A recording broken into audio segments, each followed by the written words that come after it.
Now we will discuss missing orders. We know the slit width is D and the opaque space is B. If the slit width D is constant and the opaque space between the two slits is varied, the spacing between interference maxima varies, but the diffraction pattern remains unaltered. That means somewhere the interference maximas will be suppressed by the diffraction minimas. As a result, certain interference maxima may be missing from the resultant diffraction pattern. We know the condition for interference maxima is B plus D sin theta is equal to m lambda, and condition for diffraction minima is D sin theta is equal to n lambda. Divide the first equation by the second equation, then we will get, after sin theta will cancel out, we will get B plus D by D is equal to m by n. Now if B is equal to D, that means slit width is equal to the opaque space, then we can get m is equal to 2n.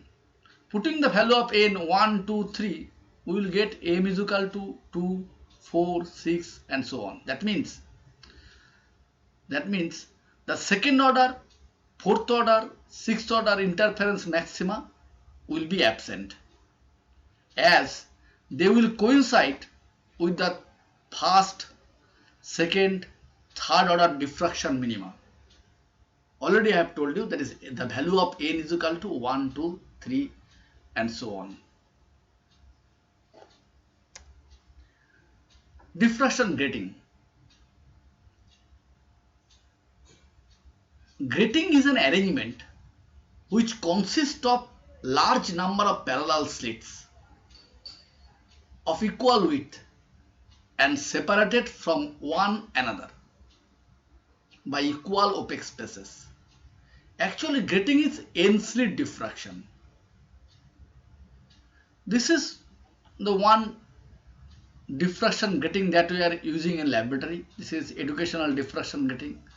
Here you can see in this diffraction grating 600 lines per millimeter. So per centimeter 6000. How many huge number of ruling lines are there? There are two types of grating. One is transmission grating, another one is reflection grating. Transmission grating is the grating where extremely close grooves are made by diamond rulers on plain transparent glass. And for reflection grating, rulings are made on polished metal surface. So actually we will use in diffraction grating the replica grating.